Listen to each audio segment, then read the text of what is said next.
पहली best investment होती है इज़ इन योरसेल्फ कि आप सबसे पहले तो जो आपके पास थोड़ा-सा भी टाइम बचता है ना, उसको आप अपने ऊपर अपने आप को बेहतर करने में लगाएँ, ताकि आपकी अर्निंग पावर बढ़े। फिर जब आपकी एक बार सेविंग्स आने लग जाती है ना, फिर ये सारा इन्वेस्टमेंट की जर्नी ना आपको फिर स्टार्ट करनी चाहिए। जिसके पास अभी कैपिटल नहीं है और उसने फ्यूचर सेविंग्स को इन्वेस्ट करना है, उसके लिए तो एसआईपी और डॉलर कॉस्ट एवरेज बहुत अच्छा है। लेकिन जिसके पास लंप सम सेविंग अवेलेबल है, उसके लिए इतना अच्छा ऑप्शन नहीं है। उसको चाहिए कि वो बफर स्ट्रेटेजी फॉलो करे या थोड़ी-सी अपनी ना नॉलेज बढ़ाए। स्टॉक मार्केट के एवरेज इंडेक्स ने आपको 80 टाइम्स रिटर्न दिया। तो आप खुद सोचें कि एवरेज रियल एस्टेट में जो लोग जिनके साथ स्कैम भी हो जाता है, सब कुछ हो जाता है, तो रियल एस्टेट से बहुत ज़्यादा बेहतर है stock interest rates, primary surplus और करंट अकाउंट। और इन सब का लिंक बनता है आईएमएफ से। आईएमएफ इटसेल्फ कोई इंडिकेटर नहीं है, बट जब आईएमएफ होता है तो फिस्कल डिसिप्लिन भी आ जाता है, करंट अकाउंट डेफिसिट भी कम हो जाता है और against most people thinking interest rate भी नीचे आने लगता है। पाकिस्तानी पॉलिटिक्स का फोर्थ प्लेयर, तो उसमें दो टॉप पॉलिटिकल पार्टीज होती हैं, एक जुडिशरी और एक मिलिट्री स्टैब्लिशमेंट। तो जब ये 3-1 होता है ना, जब तीन लोग एक साइड पे होते हैं, तो इकोनॉमिक स्टेबिलिटी बड़ी अच्छी रहती है। सारे आपके इंडिकेटर्स ठीक रहते हैं, जो भी फैसले लेने की ज़रूरत होती है वो आसानी से हो जाता है। अराउंड 30 से 50% ऑफ सेविंग स्टॉक मार्केट में बस है, तो उसको थोड़ा सा डाइवर्सिफाई करना चाहिए। उसको 7 से 8 जो टॉप स्टॉक्स हैं वो लेने चाहिए। तो इसकी भी एक रिस्क मैनेजमेंट वैल्यू होती है डाइवर्सिफिकेशन।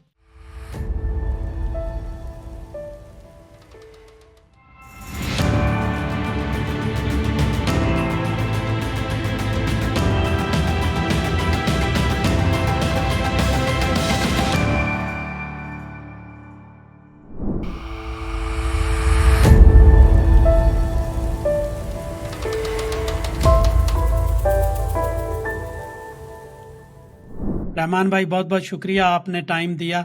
आजकल आप बहुत बिजी हैं माशाल्लाह। आपने अपनी एडवाइजरी सर्विसेज भी रजिस्टर की हैं और अपना एक प्रोग्राम भी लॉन्च किया है, कोर्स, उस पे हम थोड़ी देर तक बात करते हैं।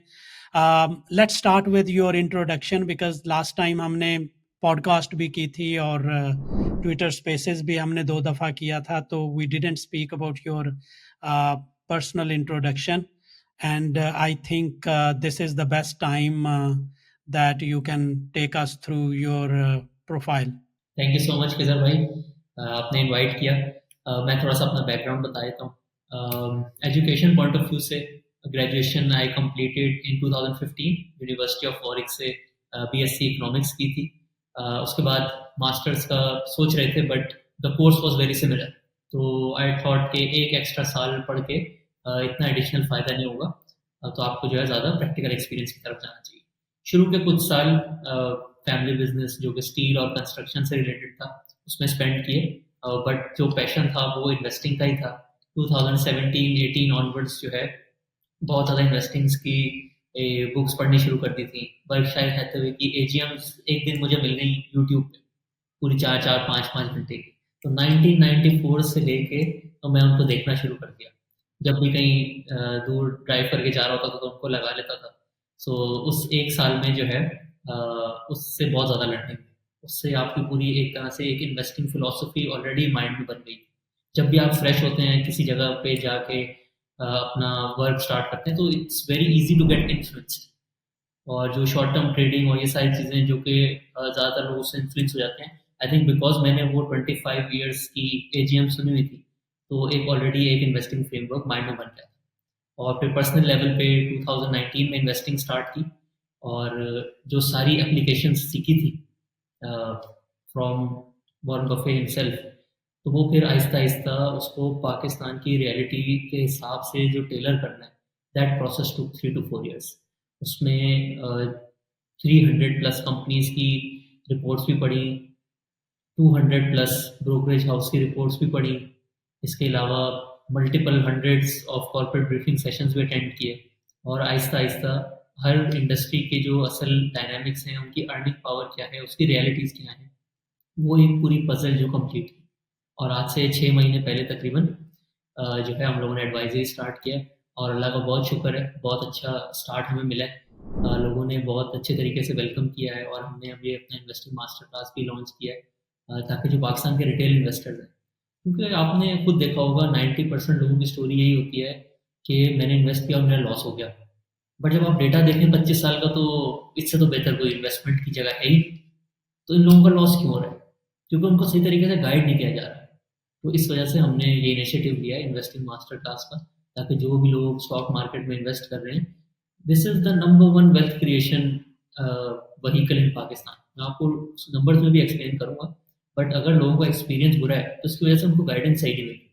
तो इस चैलेंज को हमने टेकअप किया है और इसमें भी हमें बहुत अच्छा रिस्पॉन्स मिला है, अल्लाह का शुक्र। एक्सीलेंट एक्सीलेंट रहमान भाई, good luck with that mission.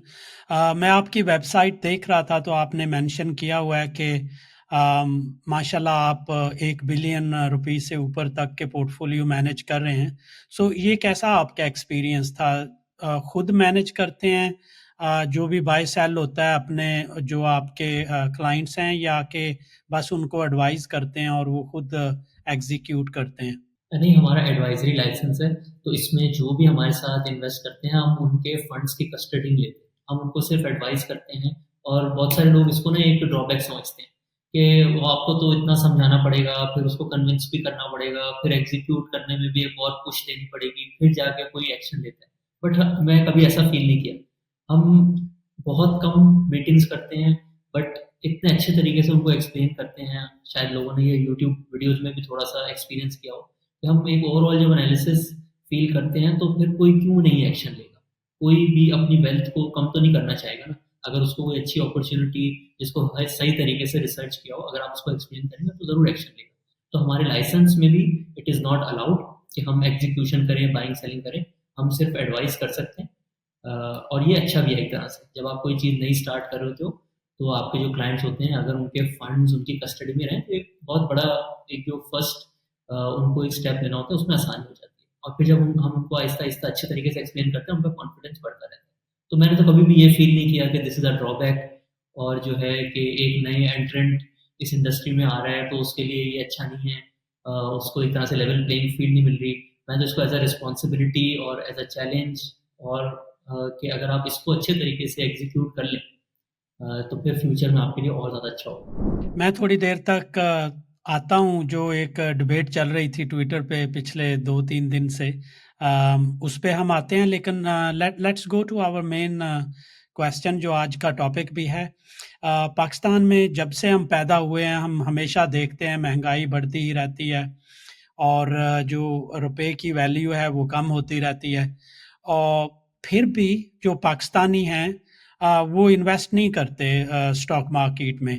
बहुत सारे लोग कहते हैं कि जो पैसे आपने रखे होते हैं उनका इतना फ़ायदा नहीं जितना फ़ायदा आपको इन्वेस्टिंग से होगा, क्योंकि पैसे पड़े हुए तो डेप्रिशिएट होते रहते हैं। सो आप सबसे पहले ये थोड़ा-सा बताएँ ऑडियंस को कि इन्वेस्ट क्यों करना चाहिए, और पाकिस्तानी इन्वेस्ट क्यों नहीं करते? एंड अगर हम इन्वेस्ट करते हैं, आपकी बात मान लेते हैं कि लेट्स इन्वेस्ट, तो पाकिस्तान स्टॉक मार्केट ही क्यों आप समझते हैं कि सबसे बेहतर व्हीकल है टू इन्वेस्ट? अच्छा, इसमें तो पाकिस्तानी इन्वेस्ट नहीं करते, उसकी एक वजह ये है कि यहाँ पे अर्निंग भी कम है। तो 90% या 80% तो पॉपुलेशन ऐसी होती है जो कि अपनी नीड्स ही पूरी करने में उनकी जो सैलरी है वो यूज़ हो जाती है। बट जो बाकी ज़्यादा सारे लोग हैं वो इन्वेस्ट करते ज़रूर हैं, बट वो ऐसे व्हीकल्स में कर रहे होते हैं जो कि डॉक्यूमेंटेड नहीं होता। रियल एस्टेट पाकिस्तान में बहुत ज़्यादा मशहूर है। बट इसका बेस्ट तरीका अगर आपने देखना है ना कि आपको कहाँ इन्वेस्ट करना चाहिए, तो आप पिछले 25 साल का डेटा देख लें। 25 साल में ये जितनी भी फ्लक्चुएशंस होती हैं, कोई सोसाइटी अच्छी बन गई, कोई स्टॉक मार्केट में 2-3 साल का बूम आ गया, फिर डाउन हो गई, वो सारी चीज़ें कवर हो जाती हैं।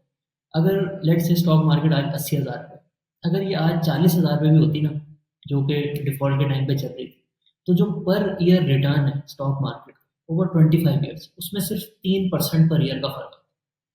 तो जब आप 25 ईयर्स का डेटा देखते हैं ना, फिर आपको किसी से जो है ना एक डिस्कशन करने की ज़रूरत नहीं है कि कौन सा एसेट अच्छा है। वो खुद ही 25 ईयर्स में अपनी अर्निंग पावर जो हर चीज़ शो करती है। तो इसमें 4-5 ऑप्शन होते हैं पाकिस्तान में। एक, बहुत ज़्यादा लोग डॉलर ले लेते हैं, वो कोई 5 टाइम्स बढ़ा है पिछले 25 सालों में। पहले ₹50 का होता था, आज कोई ₹280 का। इसी तरीके से फिक्स्ड इनकम में लोग बहुत ज़्यादा इन्वेस्ट कर देते हैं, नेशनल सेविंग्स में कर देते हैं, बैंक में रख देते हैं। उसका रिटर्न कोई एवरेज हर साल का 10-11% है। और अगर आपने उसमें ₹100 लगाए होते, तो आज कोई ₹1100-1200 बन जाते 25 साल में। सिमिलरली गोल्ड भी बहुत एक पॉपुलर है। उसके रिटर्न्स बाकियों से बेहतर हैं। उसमें डीवैल्यूएशन भी कवर हो जाती है, गोल्ड की प्राइस खुद भी बढ़ जाती है डॉलर्स में। तो उसमें कोई अगर आपने 100 रुपये लगाए होते तो वो कोई आज तकरीबन 4,000 रुपये हो जाते, 40 टाइम्स वो बढ़ गए। फिर रियल इस्टेट भी है। रियल इस्टेट तो सबसे ज़्यादा पॉपुलर है। ज़्यादातर लोग सोचते हैं कि उसके रिटर्न सबसे अच्छे हैं, लेकिन इस एक तो रियल इस्टेट का कोई इंडेक्स अवेलेबल नहीं है। बट जो टॉप सक्सेस स्टोरी है, हम यहाँ लाहौर में रहते हैं, तो डीएचए फेज 6 जो है वो लाहौर की आई थिंक नंबर 1 नहीं तो नंबर 2 3 सक्सेस स्टोरी होगी पिछले 20 साल की। उसने आपको 40 टाइम्स रिटर्न दिए, 40 से 45। एक 10 लाख रुपए का एक कनाल की फाइल थी, 2001 में लॉन्च हुई थी। आज उसकी वैल्यू तकरीबन, जो कॉर्नर वाला प्लॉट है उसके ऊपर 5 करोड़। तो उसने भी, बेस्ट रियल एस्टेट की सक्सेस स्टोरी ने भी अगर आपको 40 टाइम्स रिटर्न दिया है, उसी टाइम में स्टॉक मार्केट के एवरेज इंडेक्स ने आपको 80 टाइम्स रिटर्न दिया। तो आप खुद सोचें कि एवरेज रियल एस्टेट में जो लोग, जिनके साथ स्कैम भी हो जाता है, सब कुछ हो जाता है, तो रियल एस्टेट से बहुत ज़्यादा बेहतर है स्टॉक मार्केट। और इसकी सिर्फ एक वजह है, जब आप स्टॉक मार्केट में इन्वेस्ट करते हैं ना, तो जो भी टॉप कंपनीज है पाकिस्तान की, जिसके ओनर्स पाकिस्तान के टॉप बिजनेसमैन, आप उनके साथ इक्वल पार्टनर बन जाते हैं। वो भी 20 साल से अपनी कंपनी को ओन कर रहे हैं, आप भी उसमें 20 साल से पार्टनर बन रहे हैं। जो डिविडेंड उनको मिलता है वही डिविडेंड आपको मिलता है। फर्क सिर्फ तब आ जाता है जब आप ऊपर खरीद लेते हैं महंगी और फिर नीचे बेचते हैं। अगर आप उसको बाइंग सेलिंग उसकी नहीं करेंगे शॉर्ट टर्म, तो आपका और इन टॉप बिजनेसमैन का रिटर्न सेम हो जाएगा। अब ये सोचना कि किस बंदे को स्टॉक मार्केट में इन्वेस्ट करना चाहिए, अगर तो आपने लंबे टाइम के लिए करना है, तो फिर तो 25 साल का रिटर्न बता रहे हैं आपको, आपको क्या करना चाहिए, इसमें तो कोई दूसरी राय ही नहीं है। जो पिछले 25 साल का रिटर्न है, मोस्ट प्रॉब्ली 19-20 करके अगले 25 साल का भी वैसा ही होगा। बट इसमें एक सिर्फ चीज़ होती है जिसकी वजह से शायद लोगों को स्टॉक मार्केट में इन्वेस्ट नहीं करना चाहिए, वो है टाइम फ्रेम। अगर आपको कोई चीज़, कोई इन्वेस्टमेंट आप करने जा रहे हैं और आपको उन्हीं पैसों की ज़रूरत 2 साल 3 साल मैक्सिमम 5 साल में है, तो हो सकता है स्टॉक मार्केट बेस्ट इन्वेस्टमेंट ना हो, क्योंकि उसमें वॉलेटिलिटी भी होती है। कुछ 5 सालों में आपके पैसे 4 गुना हो जाते हैं, कुछ 5 सालों में सिर्फ आपके 50% रिटर्न आता है total. But again same cheese real estate में भी है। रियल एस्टेट में भी बूम बस्ट साइकिल्स आते हैं। तो अगर तो आपका टाइम फ्रेम छोटा है, 2 साल 3 साल, आपको उन पैसों की ज़रूरत पड़ सकती है, वो आपको फिक्स्ड इनकम में ही डालने चाहिए, क्योंकि वो वॉलेटिलिटी आप बर्दाश्त नहीं कर सकते। अगर आपका इन्वेस्टमेंट होराइजन 5 साल से ज़्यादा है, और अगर 10 साल से ज़्यादा है, तो फिर तो बिल्कुल जो है स्टॉक मार्केट पाकिस्तान का नंबर 1 वेल्थ क्रिएशन ऑप्शन है। उसमें अगर आपने पैसिव नहीं करना है तो आप इंडेक्स वाली कंपनीज ले लें। अगर आपने उसमें और मेहनत करनी है तो आप कोशिश करें कि जो अच्छी कंपनीज हैं उनमें ले लें, हो सकता है आपका रिटर्न और ज़्यादा आ जाए। तो ये बेस्ट अप्रोच होना चाहिए पाकिस्तान में। मैं आपसे फुली एग्री करता हूँ कि stock market is the best place to invest.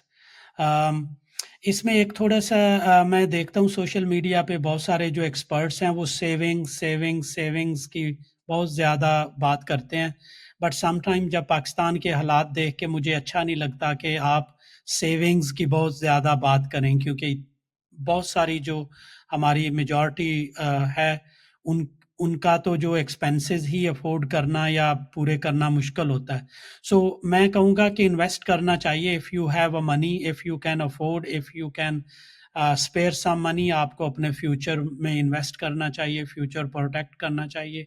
And that's what I always love to do.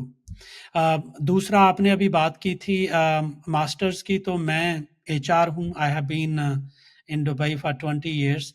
मैं इस बिल्कुल फेवर में नहीं हूँ कि आप ग्रेजुएशन के बाद मास्टर्स की तरफ चले जाएं, क्योंकि ग्रेजुएशन के बाद आपको काम करना चाहिए, फिर जो काम आपको अच्छा लगे उसमें फर्दर एडवांस स्टडीज़ करनी चाहिए, या मैनेजमेंट कोर्सेज होते हैं या स्पेशलाइजेशंस होती हैं वो करनी चाहिए।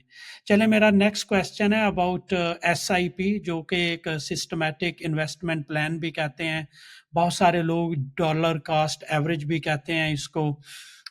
इसके बारे में बताएं कि ये एक मिथ है या it's a good strategy to follow. जी खैज़र भाई, मैं एसआईपी और डॉलर कॉस्ट एवरेज के बारे में बताता हूँ। आपने अभी एक बात बताई, जैसे कि लोगों के पास सेविंग्स बहुत ही कम रह जाती हैं और उनकी सैलरी इतनी कम होती है। तो इवन अगर आप अभी यंग हैं और आप सोच रहे हैं मैं स्टॉक मार्केट में हर महीने 5,000 इन्वेस्ट कर लेता हूँ, 10,000 इन्वेस्ट कर लेता हूँ, मेरी इतनी सेविंग बचती है, तो शायद आपके लिए बेहतर हो कि आप जो टाइम इन्वेस्ट करेंगे और उस पे टाइम लगाएँगे, उसको फ़ॉलो करेंगे, 1-2 घंटे रोज़ के लगाएँगे।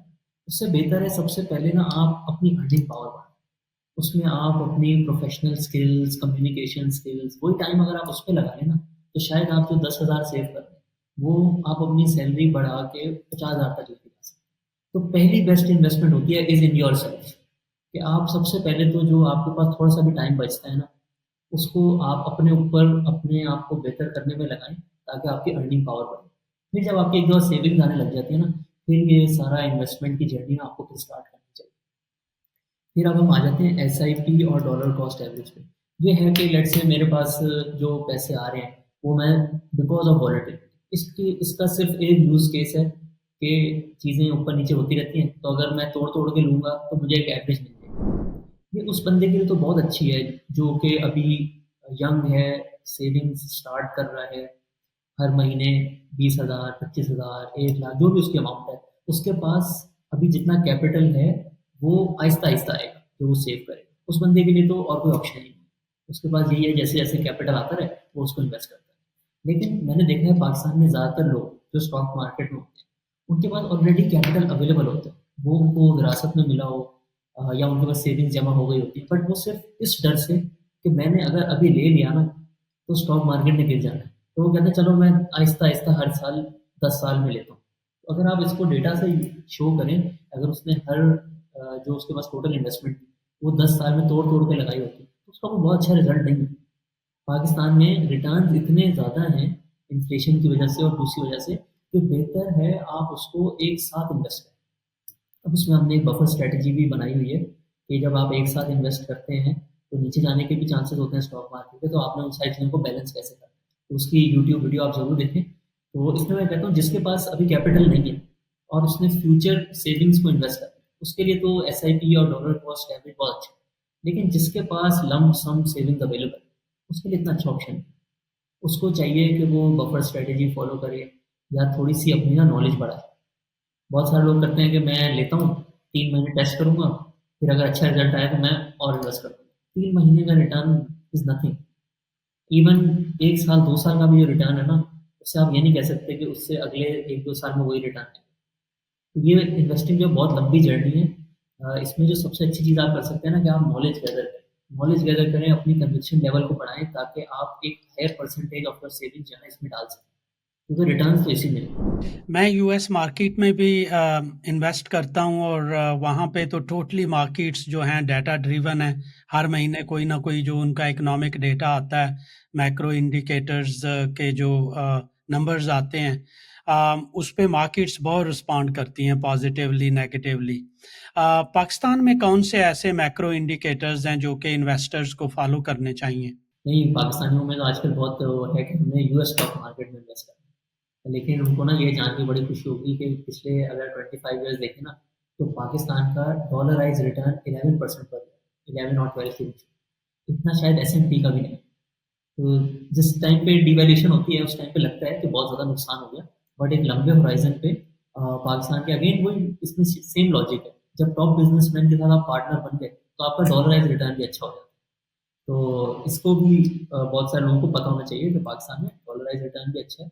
तो अगर वो बाहर इन्वेस्ट करने का सोच रहे हैं, तो शायद बेहतर है कि जो इन्वेस्टमेंट उनकी पाकिस्तान में ही है, वो अगर आप स्टॉक मार्केट में भी कर दें, तो आपको अच्छा रिटर्न मिल जाएगा। बाकी मैक्रो फैक्टर्स ना पाकिस्तान में हमने देखा है, हमने ये एक्सरसाइज की थी पिछले 2 महीने। हमने 10-12 जो ऑब्वियस बंदा सोचता है कि हाँ, ये इम्पोर्टेंट इंडिकेटर्स हैं, हमने उन सबको पिछले 20 ईयर्स के डेटा पे रन किया। तो 3-4 मैक्रो इकोनॉमिक इंडिकेटर्स ऐसे आए जिनका काफ़ी अच्छा कोरिलेशन बन रहा है। उसमें इंटरेस्ट रेट्स भी थे, उसमें आईएमएफ का ऑन होना या ऑफ होना, जिसको हम फिस्कल डिसिप्लिन से जो है लिंक कर लेते हैं। इसका इंडिकेटर होता है प्राइमरी सरप्लस, कि गवर्नमेंट के जो एक्सपेंसेस हैं और उनका जो रेवेन्यू है, अगर उसमें से इंटरेस्ट हटा दें, तो वो बैलेंस है कि नहीं। तो ये 3 सबसे इम्पोर्टेंट थे, इंटरेस्ट रेट्स, प्राइमरी सरप्लस और करंट अकाउंट डेफिसिट। और इन सब का लिंक बनता है आईएमएफ से। आईएमएफ इटसेल्फ कोई इंडिकेटर नहीं है, बट जब आईएमएफ होता है तो फिस्कल डिसिप्लिन भी आ जाता है, करंट अकाउंट डेफिसिट भी कम हो जाता है, और against most peoples thinking interest rate भी नीचे आने लग जाता है। तो ये हमने डेटा के साथ देखा कि ये 3-4 इंडिकेटर सबसे ज़्यादा इम्पोर्टेंट बिल्कुल मार्केट्स तो एक जैसी हैं, जहाँ भी हैं।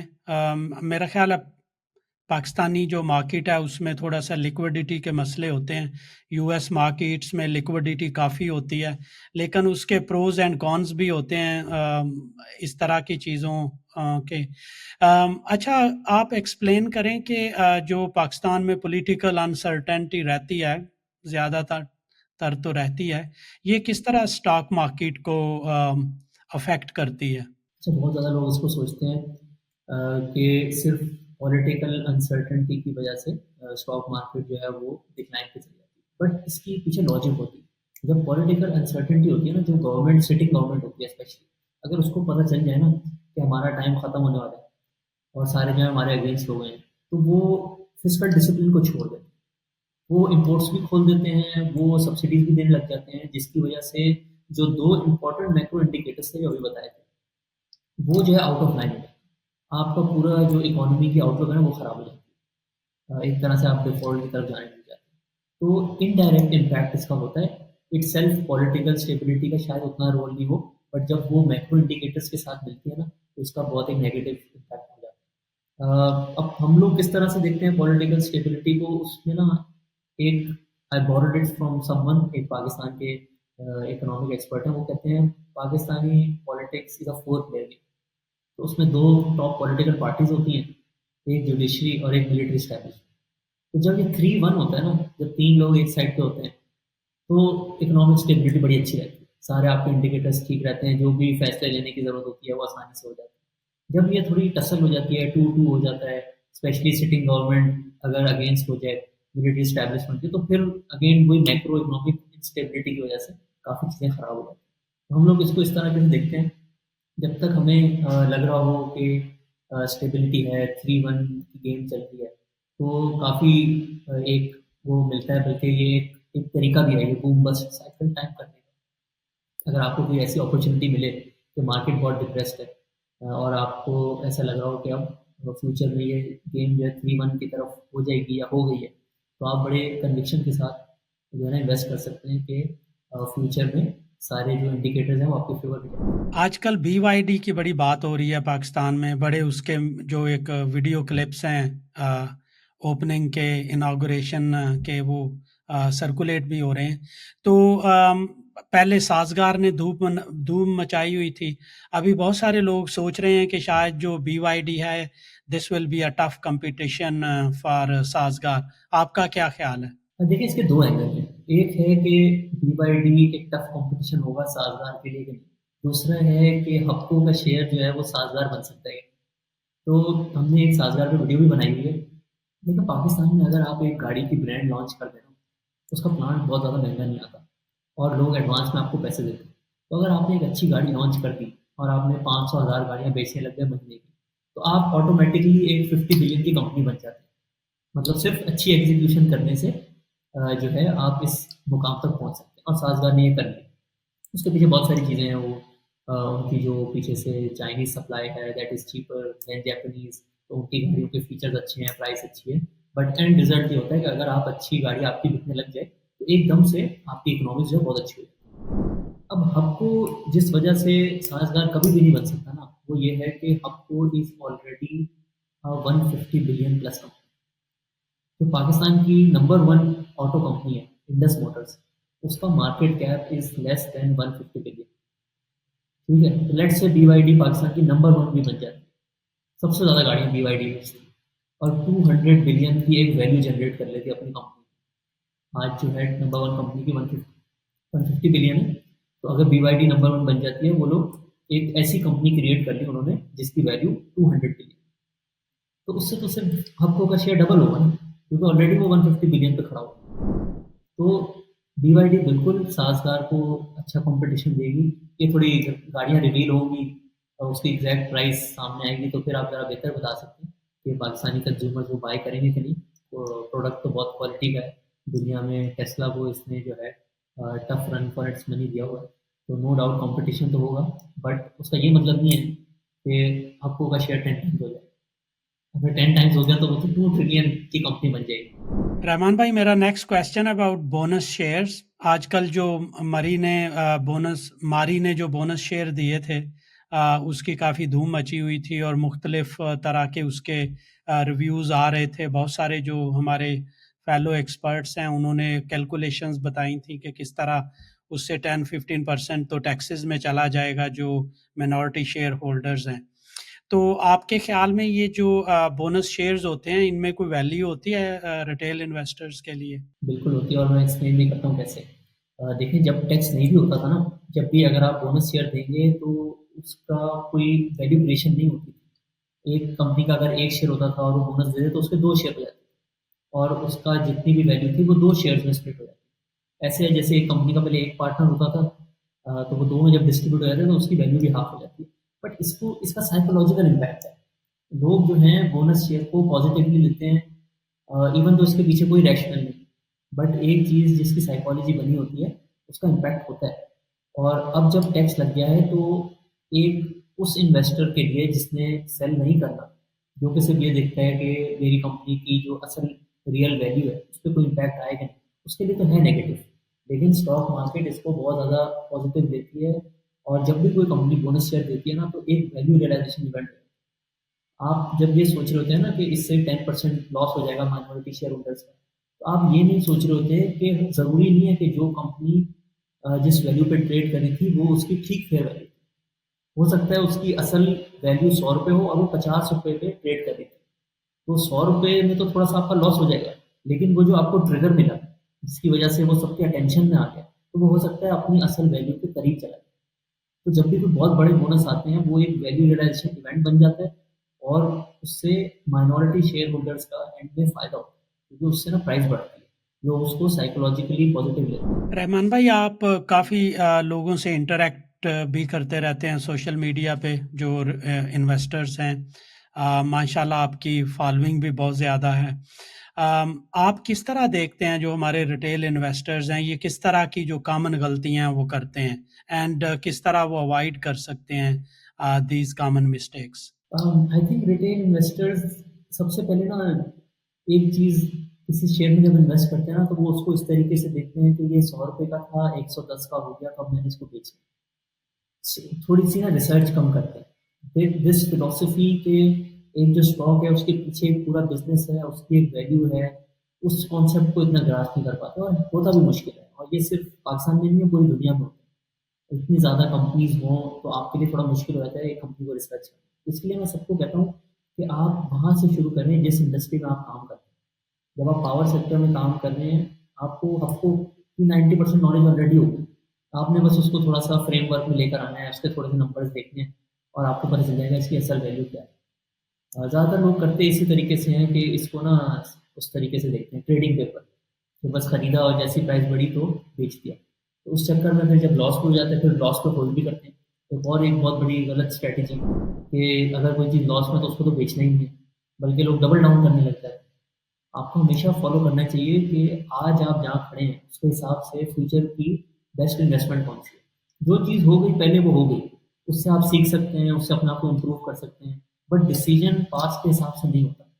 सारे डिसीजन जो है वो इसी हिसाब से होते हैं कि आज की प्राइस के हिसाब से बेस्ट कंपनी कौन सी है। ये सबसे बड़ा होता है कि रिसर्च रिटेल इन्वेस्टर्स जो है ना कम करते हैं। दूसरा जो है गाइडेंस इतनी अच्छी नहीं मिलती, उसकी वजह से जो है बिल्कुल ही जो सस्ते वाले शेयर होते हैं, एक माइंडसेट होता है कि जो 2 रुपये वाला शेयर है ना वो 4 का हो जाएगा, ये कोई अनहोनी बात नहीं है, इतना मुश्किल नहीं है। लेकिन अगर मैंने 200 वाला शेयर ले लिया ना तो उसमें तो 400 का नहीं होगा।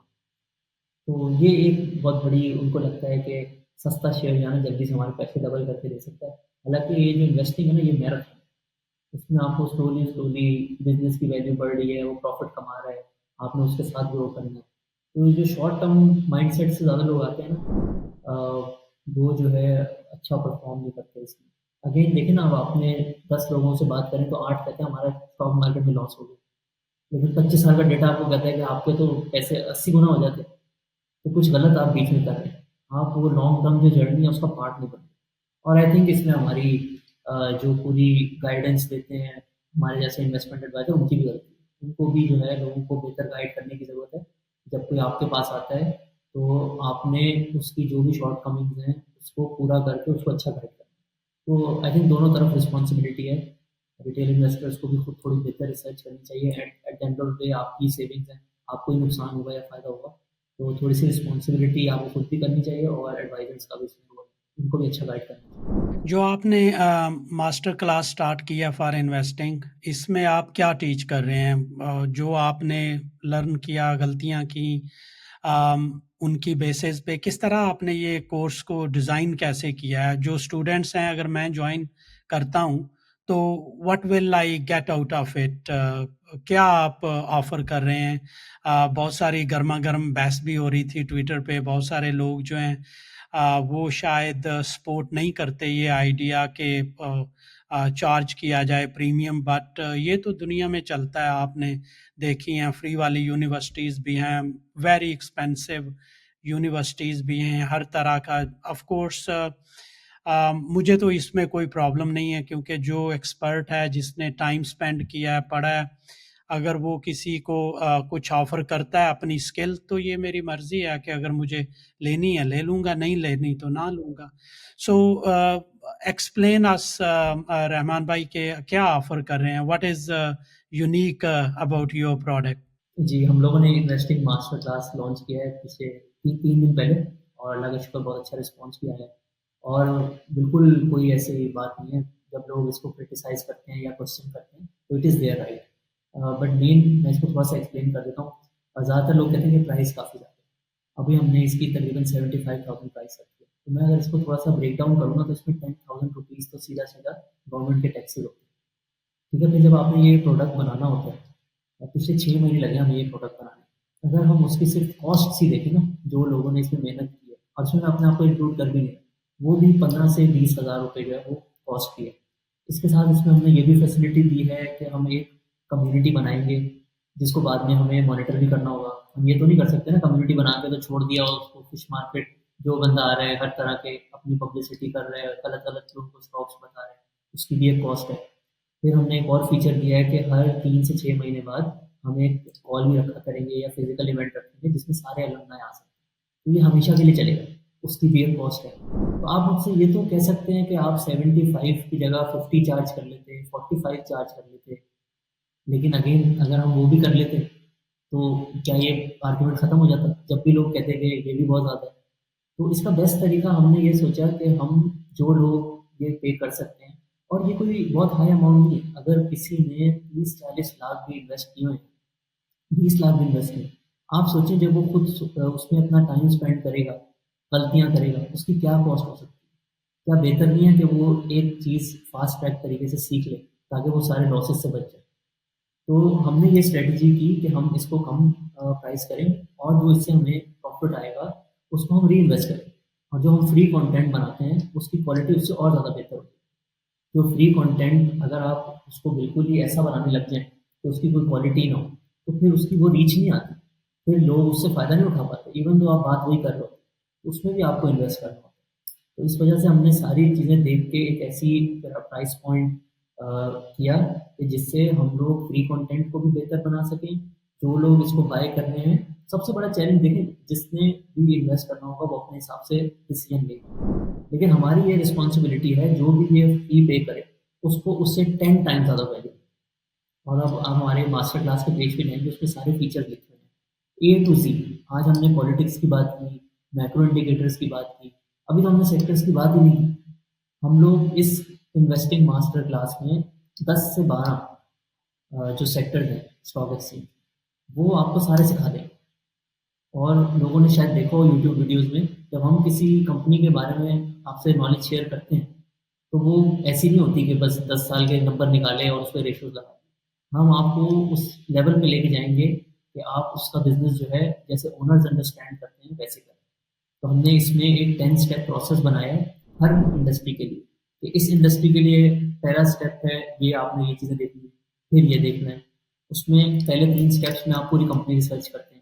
फिर वो स्टॉक मार्केट में किस तरीके से ट्रेड होती है, वो आपको गाइड करेंगे कि वैल्यू रियलाइज़ेशन क्या होती है। Minority share holders point of view से एक कंपनी की वैल्यू किस तरीके से बाहर आती है। फिर उसके बाद जो स्टेप हैं, उसको एक पूरे फ्रेमवर्क में कैसे लेकर आना है, पोर्टफोलियो में कितनी परसेंटेज देनी है उसको। तो एक पूरा A to Z investing master class है, जिसके सारे फीचर्स हमने अपने पेज पे भी एक्सप्लेन किए हैं। और आप जब वो पढ़ेंगे ना, तो फिर आप कहेंगे कि ये तो कुछ भी नहीं।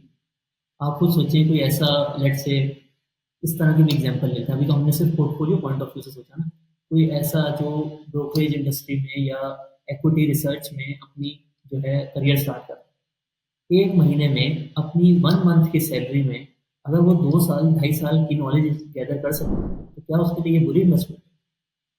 तो बिल्कुल इस एंगल को नहीं देखना चाहिए कि कोई अगर चार्ज कर रहा है तो वो गलत कर रहा है। जब आप किसी चीज़ के लिए चार्ज करते हो तो वो प्रोडक्ट खुद ही बेहतर होता है, क्योंकि आपको उसकी प्राइस जस्टिफाई करनी होती है और उससे जो आपकी एक अच्छी टीम बन जाती है वो फिर अपना फ्री कंटेंट जो है उसको भी बेहतर कर देती है। इसमें हम लोग और भी डिटेल में एक्सप्लेन करेंगे और लोगों के और भी सवाल हैं उनको भी लेंगे। हमने एक सैटरडे वाले दिन एएमए प्लान किया हुआ है। हमारे चैनल के 5000 सब्सक्राइबर भी हुए हैं, तो उसकी खुशी में और जो मास्टर क्लास लॉन्च किया उसके लिए हमने एक आस्क मी एनीथिंग रखा है, तो उसमें आके लोग और भी ज़्यादा सवाल करेंगे, तो हर सवाल का हम लोग जवाब देंगे। जो भी हम कर रहे हैं आपका पूरा राइट है, आप उसको क्वेश्चन करें और हम आपको एक्सप्लेन भी करेंगे। Excellent, Rahman bhai. All the best from my side. I'm always there to support you and help you on your mission. Rahman भाई, मेरा अगला क्वेश्चन है अबाउट डाइवर्सिफिकेशन। हम जो रिटेल इन्वेस्टर हैं, how should we do diversification? फिर भाई इसमें ना हमारा है third pillar of investing, concept of best investment. Let's say आपने 50 कंपनियों की रिसर्च कर, फिर आपने ना उनको रैंक करना, तो ये 1 पे आती है, ये 2 पे आती है, 3 पे आती है, 4 पे आती है। इसमें जो है मुझे लग रहा है 2 साल में 100% रिटर्न आ जाएगा, दूसरी वाली में मुझे लग रहा है 80%। तो जब आप उस तरीके से रैंक करेंगे ना, तो आप सोचेंगे कि मैं 11th नंबर पे जो कंपनी आ रही है ना, उसमें तो मेरा रिटर्न बहुत कम है कंपेयर टू जो नंबर 1 है, तो मैं 11th क्यों लूँ? इससे बेहतर है मैं 1 में ही और ज़्यादा एलोकेशन कर लूँ। तो आपको टॉप कंपनीज में इन्वेस्ट करना होता है। तो इसमें अगर किसी ने अराउंड 30 से 50% ऑफ सेविंग स्टॉक मार्केट में इन्वेस्ट की, फिर उसको थोड़ा सा डाइवर्सिफाई करना चाहिए। उसको 7 से 8 जो टॉप स्टॉक्स हैं वो लेने चाहिए। तो इसकी भी एक रिस्क मैनेजमेंट वैल्यू होती है डाइवर्सिफिकेशन। और जब आप 7 से 8 कंपनीज ले रहे होते हैं ना, तो आपकी जो टॉप 8 कंपनीज हैं वो कुछ बहुत ज़्यादा बुरी नहीं होती एक दूसरे से, तो सारी अच्छी होती है। और अगर किसी ने less than 25% saving stock market में इन्वेस्ट की, तो वो फिर 4 से 5 स्टॉक्स भी ले सकता है अच्छी रिसर्च करके, क्योंकि उसने स्टॉक मार्केट के बाहर भी और इन्वेस्टमेंट्स की हुई हैं। डाइवर्सिफिकेशन उसने आउटसाइड द स्टॉक मार्केट काफ़ी अच्छी की है। बहुत सारी बहस होती रहती है सोशल मीडिया पे अबाउट डिविडेंड पेइंग स्टॉक्स। मैं देखता हूँ कि स्पेशली पाकिस्तान में ट्विटर पे हमारे जो बहुत सारे फेलो इन्वेस्टर्स हैं, दोस्त हैं, वो बहुत ज़्यादा प्रेफर करते हैं कि डिविडेंड पेइंग स्टॉक्स लेने चाहिए। पर्सनली मैं तो ज़्यादा ग्रोथ स्टॉक्स को पसंद करता हूँ, क्योंकि मे बी मेरी जॉब है, मुझे पैसे नहीं चाहिए, क्योंकि डिविडेंड वाले इन्वेस्टर्स का व्यू होता है कि आपको एक इनकम स्ट्रीम लग जाती है, क्वार्टरली डिविडेंड्स आते हैं, आप बिल पे कर सकते हैं, कुछ एक्सपेंसेस अपने एक्सपेंसेस कवर कर सकते हैं। बट मुझे होता है कि उतने पैसे मुझे नहीं चाहिए, टैक्स कटेगा, पैसे थोड़े आएंगे, क्या करने हैं मैंने, why not to go for growth stocks. तो आपका इसके बारे में क्या व्यू है? हमें डिविडेंड में ज़्यादा जाना चाहिए, ग्रोथ में जाना चाहिए, या कि कोई आप फार्मूला फॉलो करते हैं, किस तरह दोनों में चले जाना चाहिए? देखिए, ये बाइफर्केशन कि मैं ग्रोथ इन्वेस्टर हूँ, मैं डिविडेंड इन्वेस्टर हूँ, ये इतना अच्छा नहीं है। जब भी आप स्टॉक मार्केट में जाते हैं ना, तो जो भी बेस्ट इन्वेस्टमेंट्स अवेलेबल होती हैं, आपने उसी में इन्वेस्ट करना होता है। आप अपने आप को जो है रिस्ट्रिक्ट नहीं कर सकते। हाँ, आपकी सिचुएशन के हिसाब से आप थोड़ा बहुत उसको चेंज कर सकते हैं। लेट्स से एक डिविडेंड इन्वेस्टर, उसकी आजकल के हिसाब से उसने 12, 13, 14% यील्ड लॉक करी, तो कहता है मुझे हर साल 12-13% जो है कैश रिक्वायरमेंट होती है, मेरी डिविडेंड से पूरी हो जाती है। अगर आप एक पोर्टफोलियो बनाएंगे जिसमें डिविडेंड स्टॉक्स भी हैं, दूसरे भी हैं जो थोड़ा कम देते हैं, और ओवरऑल जो बेस्ट कंपनी है उसके हिसाब से बनाएंगे, तो 9 से 10% आपको तब भी मिल जाएगा। तो just to get that additional 4-5% cash, आप अपना ओवरऑल पोर्टफोलियो क्यों खराब करते हैं? आप वो 4% जो है साल के शुरू में साइड पे भी तो रख सकते थे और आपकी कैश नीड्स पूरी हो जाती। तो डिविडेंड यील्ड काफ़ी ज़्यादा डिसीविंग भी होता है, क्योंकि आज की डिविडेंड कंपनी कल की डिविडेंड कंपनी हो सकता है ना हो। तो ऐसे मत आप करें कि अगर एक कंपनी ने 2 साल अच्छा डिविडेंड दे दिया, इवन 5 साल भी दे दिया, तो वो हमेशा देती रहेगी। आपको कंपनी को पूरा पढ़ना पड़ेगा, और अगर वो डिविडेंड दे रही है तो it is just a feature. ये उसका एक फीचर है कि वो अपने प्रॉफिट अपने शेयर होल्डर के साथ शेयर कर देती है। दूसरी कंपनीज है वो नहीं करती, वो कहती है मैं अपने बिजनेस को और ज़्यादा बढ़ाऊँ। तो डिविडेंड सिर्फ एक फीचर है, कोई एडिशनल वैल्यू नहीं है इसकी। जब कोई कंपनी डिविडेंड देती है तो उसकी बैलेंस शीट से कैश भी माइनस हो जाता है, उसकी वैल्यू कम हो जाती है। इस फीचर की एप्लीकेशन ये है कि जो डिविडेंड पेइंग स्टॉक्स होते हैं ना, अगर उनकी 100 रियल वैल्यू है तो वो बेयर मार्केट में भी 60-70 से नीचे नहीं जाएंगे। वो अपनी वैल्यू होल्ड करते हैं क्योंकि लोगों को कैश मिल रहा होता है। लोग कहते हैं नहीं, इसको नहीं बेचना, ये तो कैश भी देता है हर क्वार्टर या हर 6 महीने बाद। जो दूसरे ग्रोथ स्टॉक्स होते हैं वो बेयर मार्केट में बहुत दफ़ा 100 उसकी वैल्यू होती है, 30 पे जाए। तो इस फीचर की वजह से of continuous stream of income miss valuation के चांसेस ज़्यादा होते हैं। तो अगर तो आपको कभी ऐसी अपॉर्चुनिटी मिले कि आपको कोई अच्छी कंपनी जिसकी बाकी सारी चीज़ें ठीक हैं लेकिन सिर्फ वो डिविडेंड नहीं पे करती, तो आप उसमें ज़रूर इन्वेस्ट कर सकते हैं क्योंकि उसमें ज़्यादा रिटर्न मिल सकता है। तो आपको प्रोसेस सेम है, ये सिर्फ एक समझें कि जो कैश आ रहा है उसका एक कंपनी का डिसीजन है, और सिर्फ उस एक चीज़ जिसकी शायद 5% वैल्यू होती हो in the overall determination of that companies valuation, आप उस बेसिस पे क्यों डिसाइड कर रहे हैं कि मैं तो उसमें इन्वेस्ट करना है। डिविडेंड जो है सिर्फ एक ओनर्स की पॉलिसी है, एक फीचर है, उसके थोड़े से एप्लीकेशन होती है कि जो ये कर रहा होता है उसकी बेहतर वैल्यूएशन रहती है। बाकी in the overall fair value determination of the company इसका कोई बहुत ज़्यादा रोल नहीं। स्टॉक मार्केट्स में जो पॉलिटिकल अनसर्टेनिटी और इकोनॉमिक अनसर्टेनिटीज होती हैं, बड़ी क्रिटिकल होती हैं। अभी मैं यूएस मार्केट्स में भी देख रहा हूँ कि उसके उनके जो इकोनॉमिक डेटा नंबर्स आ रहे हैं उसकी वजह से कुछ अनसर्टेनिटी है, रिसेशन आएगी नहीं आएगी, और आगे उनके इलेक्शन भी आने हैं, उसकी भी वोलेटिलिटी बढ़ जाती है। अभी पिछले ही कुछ दिनों में मार्केट्स जो हैं वो 10% प्लस की उनमें करेक्शन आई है। पाकिस्तान में भी ये चलता रहता है, लेकिन पाकिस्तान में लोग ज़्यादा थोड़ा सा नेगेटिव फील करते हैं कि पाकिस्तान में तो मे बी उसकी वजह ये होगी कि हमारे यहाँ जो पॉलिटिकल अनसर्टेनिटी है, इकोनॉमिक अनसर्टेनिटी है, वो चलती रहती है। बूम एंड बस के साइकिल हैं, 4 साल के 3 साल के वो चलते रहते हैं। तो इस तरह के हालात में पाकिस्तान में किस तरह जो हमारे रिटेल इन्वेस्टर हैं उनको अपना पोर्टफोलियो किस तरह मैनेज करना चाहिए ताकि वो ये इन अनसर्टेनिटी से थोड़ा सा बच जाएं? अच्छा, पहले तो मैं ये एक्सप्लेन करता हूँ कि कभी-कभी स्टॉक मार्केट 5% गिर जाती है, 10% गिर जाती है, तो लोग बहुत ज़्यादा परेशान होते हैं। किसी भी कंपनी का जो स्टॉक होता है ना, it is the present value of future earnings. कि अगर उसने अगले 10 साल में जो प्रॉफ़िट बनाना है, उसकी आज की जो वैल्यू है, वो उसकी फेयर वैल्यू है। तो कोई भी ऐसी चीज़ हो, जैसे इंटरेस्ट रेट आउटलुक में चेंज आ गया। वो कहते हैं कि 1 साल बाद कम होने थे, लेकिन अब ऐसा लग रहा है कि 3 साल बाद कम। तो कोई ऐसी कंपनी जो कि 5 साल बाद उसके प्रॉफिट्स एकदम से बढ़ने वाले हैं, उसका जो कंट्रीब्यूशन आ रहा है टुवर्ड्स फेयर वैल्यू, वो आज से बहुत दूर है, तो उसको बहुत ज़्यादा इफेक्ट है। इसी वजह से जो टेस्ला और वो कंपनीज जिनके 40-40-50 के पी रेशो होते हैं, क्योंकि उनके जो 5 साल बाद के प्रॉफिट्स हैं ना, वो बहुत ज़्यादा कंट्रीब्यूट कर रहे हैं इन टूडेज वैल्यू। तो कोई भी ऐसा छोटा सा भी चेंज आता है ना, उसकी वजह से आज की वैल्यूएशन लोगों को लगता है कि 10% से चेंज हो जाती है, और ये चलता रहेगा। पाकिस्तान में पॉलिटिकल स्टेबिलिटी की वजह से, इंडिकेटर्स की वजह से ये इधर भी वॉलेटिलिटी सेम चलती रहती है। अब इसमें आप ये कर सकते हैं कि आपने बिजनेस को फॉलो करना। आपने बिजनेस के हर 3 महीने कुछ इंडस्ट्रीज में मंथली नंबर्स भी आते हैं, तो आपने उसको ट्रैक करते रहना है कि जो मैंने अपने माइंड में स्टोरी बनाई हुई है इस बिजनेस की, वो सही चल रही है कि नहीं। साथ हमने आपको मैक्रो इंडिकेटर्स का भी बताया, तो उसको भी आपने ट्रैक करते रहना है। पॉलिटिकल स्टेबिलिटी को आपने किस तरीके से देखना है, आप हमारे फ्रेमवर्क के थ्रू भी देख सकते हैं। अगर आपका अपना कोई फ्रेमवर्क है, आप उसके हिसाब से भी देख सकते हैं कि अगर कोई चीज़ चेंज हो गई है, मुझे कोई एक्शन लेने की ज़रूरत है, तो आपने कंटिन्यूसली ये करना होगा, कंपनी को फॉलो करें। और जो चीज़ें other than company performance stock market को अफेक्ट करती हैं, जिसमें पॉलिटिक्स भी आ जाती है, जिसमें मैक्रो इंडिकेटर्स भी आ जाते हैं, उनको भी फॉलो करें। रहमान भाई, अभी इंटरेस्ट रेट्स की जो ट्रेजेक्ट्री है वो डाउन साइड होगी, और बहुत सारे लोग हैं वो बात करते हैं कि सिक्लिकल स्टॉक्स को देखना चाहिए, जिनमें सीमेंट, स्टील, ग्लास या ऑटो भी हो सकता है। सो आपकी क्या स्ट्रेटजी है, how to identify the best cyclical stocks? देखिए, इंटरेस्ट रेट ना 3 तरीकों से किसी भी कंपनी की वैल्यू को चेंज करते हैं।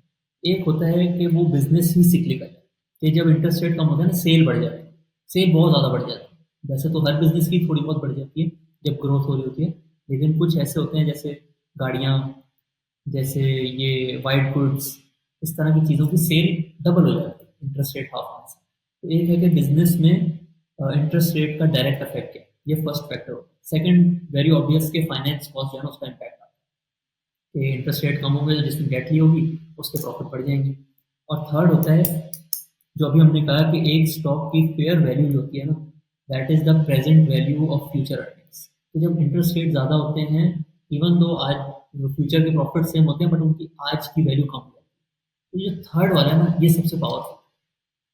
इंटरेस्ट रेट अगर 20 से 10 पे आएंगे ना, तो कोई इवन जो बैंक्स हैं, इवन दो उनकी अर्निंग्स कम हो जाएंगी लेकिन उनकी valuation in the stock market बढ़ जाएगी, क्योंकि उनको जो पी रेशो मिल रहा होगा ना वो बढ़ जाएगा। तो ये जो थर्ड वाला इफेक्ट होता है कि इंटरेस्ट रेट कम होने से सब कंपनीज की फेयर वैल्यू बढ़ जाती है और उनको एक बेहतर पी रेशो मिलने लग जाता है। इस वजह से हम लोग उन कंपनीज पे रिस्क नहीं लेते जो कि पहले दो फैक्टर से फायदा उठा रही होती है। जो पहले दो फैक्टर्स है ना वो बिल्कुल इन्फ्लुएंस करते हैं, लेकिन जो थर्ड फैक्टर है वो इतना पावरफुल है कि अगर आप अच्छी कंपनीज में इन्वेस्टेड रहें जो अपनी वैल्यू इतनी ज़्यादा बढ़ा रही है नेचुरली, और उनको अगर उस टाइम में एक अच्छा पी रेशो भी मिल जाए तो वही आपको सबसे ज़्यादा रिटर्न ला के देगा। अब अगर आप कोशिश करते रहें कोई ऐसी कंपनी जिसने डेट ज़्यादा ली हुई है, इंटरेस्ट रेट नीचे आने में उसमें चला जाता हूँ, तो वो इतनी अच्छी स्ट्रैटेजी नहीं होती। बेहतर है कि आप अच्छी कंपनीज में ही जो इंक्रीज इन पी रेशियो है उसका फायदा उठाएं because of declining interest rates. Rahman भाई, माय लास्ट क्वेश्चन, आपको किसी ने कोई इन्वेस्टमेंट एडवाइस दी हो and which you thought was the best? I think इसमें जो एक चीज़ हमने थोड़ी सी डिस्कस की कि the best investment you can make is in your self. तो देखें आप सोशल मीडिया पे कैसे कैसे लोग आपस में जो है वो लड़ भी रहे होते हैं, सब लड़ इस तरह से कम्युनिकेट अच्छे तरीके से नहीं कर सकते। तो चले एक इंटेलिजेंस और वो वाली चीज़ तो शायद थोड़ी मुश्किल हो सीखना, लेकिन आई थिंक कम्युनिकेशन स्किल्स जो है ना वो हर कोई इम्प्रूव कर सकता है। तो अगर आप अपनी कम्युनिकेशन स्किल्स इम्प्रूव कर लेंगे, आप जिस ऑर्गेनाइजेशन में भी काम कर रहे हैं या खुद भी अपना बिजनेस कर रहे हैं उसमें आपको बहुत हेल्प मिलेगी। तो अपनी ना कम्युनिकेशन स्किल्स पे टाइम लगाएं, उसकी बुक्स पढ़ें या उसकी कोई प्रैक्टिस करें, वो आपको बहुत ज़्यादा ना वैल्यू क्रिएट करके देगी आपकी लाइफ। रहमान भाई, मैं काफ़ी देर से कोशिश कर रहा हूँ अपने ऑडियंस ऑडियंस को बुक्स गिफ्ट करूँ, क्योंकि मैं यहाँ दुबई बैठा हूँ और जो लॉजिस्टिकल इश्यूज़ हैं वो अभी मुझसे हल नहीं हो पा रहे। I wanted to do some branding के बॉक्स वगैरह जो है वो उसको थोड़ी सी प्लानिंग कर रहा था, but still I could not finish that. So आप एक दो बुक्स बताएंगे इन्वेस्टर्स के लिए जो कि हर इन्वेस्टर को पढ़नी चाहिए? एक तो मैं रेकमेंड करूँगा इरेशनल एक्सूबरेंस। उसमें ना एक्सप्लेन किया हुआ है कि दो चार जो बबल्स बनी दुनिया में उसके पीछे लोग कैसे बिहेव करने लग गए थे। तो जब भी stock market over valuation stage पे जाती है, एक तो आप इससे बच जाएंगे कि अगर वो ओवर वैल्यूड स्टेज पे गई होगी आप उस टाइम पे बाइंग नहीं करेंगे, और अगर आप उस टाइम पे ऑलरेडी इन्वेस्टेड होंगे तो आप सोचेंगे कि this is a good time to exit, क्योंकि अब स्टॉक मार्केट की काफ़ी अच्छी आउटलुक लग रही है अगले 2-3 साल के लिए। ऑब्वियसली चेंज भी हो सकती है, चीज़ें बदलती रहती हैं। तो लोगों को ना अभी आज से प्रिपेयर करना चाहिए अपने आप को उस टाइम के लिए जब उन्हें ये डिसीजन लेना होगा कि अब स्टॉक मार्केट ओवर वैल्यूड हो गई है और हमें जो है ना इस पे डिसीजन लेना चाहिए। तो एक तो इरेशनल एक्सूबरेंस सबको पढ़नी चाहिए। Second is the great crash, ये इसकी बिल्कुल अपोजिट है। ये जो 1929 से लेके 1933 का ग्रेट डिप्रेशन था, ये उसको डे बाय डे और वीक बाय वीक उसकी कमेंट्री। एक दिन ये बैंकर जो कि बहुत मशहूर है वो जा रहा है फेड से मीटिंग करने, उधर क्या हुआ, उसका क्या रिजल्ट निकला, उस टाइम पे लोग कैसे सोचते थे। तो इससे ना आप जो आप लेट से 20 साल इन्वेस्ट करके सीखेंगे ना, अगर आप ये दो बुक्स पढ़ लेंगे तो आपको एक बेयर मार्केट का भी पूरा एक्सपीरियंस मिल जाएगा कि उस टाइम पे क्या चल रहा होता है और किस तरीके से डिसीजन लेने चाहिए। और एक आपको उस चीज़ का भी मिल जाएगा कि जब स्टॉक मार्केट पूरी ओवर वैल्यूड होती है, हर बंदा जो आपको बता रहा होता है ये वाला स्टॉक ले लो, तो इससे आपको एक बड़ी अच्छी पिक्चर मिल जाएगी। और आप जो है ना जो स्पेकुलेशन चल रही होती है, हर्ड मेंटेलिटी चल रही होती है स्टॉक मार्केट, आप उससे जो है काफ़ी अच्छा जो है ना अपने आप को साइड लाइन कर सकते हैं। रहमान भाई, thank you very much for your time. No Faisal भाई, आपका बहुत बहुत शुक्रिया आपने बुलाया, और जितने भी व्यूअर्स ने ये सेशन देखा है और वो अपनी जर्नी स्टार्ट करने का सोच रहे हैं स्टॉक मार्केट की, हम सैटरडे को जो एएमए करेंगे उसमें आप ज़रूर आइए। और कोई भी आपका सवाल हो, किसी फील्ड से रिलेटेड कुछ भी हो, आपने हमसे पूछना हो, गाइडेंस चाहिए हो, तो आप उसमें ज़रूर पार्टिसिपेट करें। कैसे ज्वाइन कर सकते हैं रहमान भाई लोग? ये हम यूट्यूब लाइव करेंगे, तो आप उसको जो है वो जॉइन कर लें और हम थोड़ा इसको एक्सप्लेन भी कर देंगे। ट्विटर पे और यूट्यूब पे थोड़ा-सा एक्सप्लेन भी कर देंगे क्लोज़र टू द डेट, किस तरीके से जॉइन कर सकते सही। थैंक यू रहमान भाई। हैं। Thank you.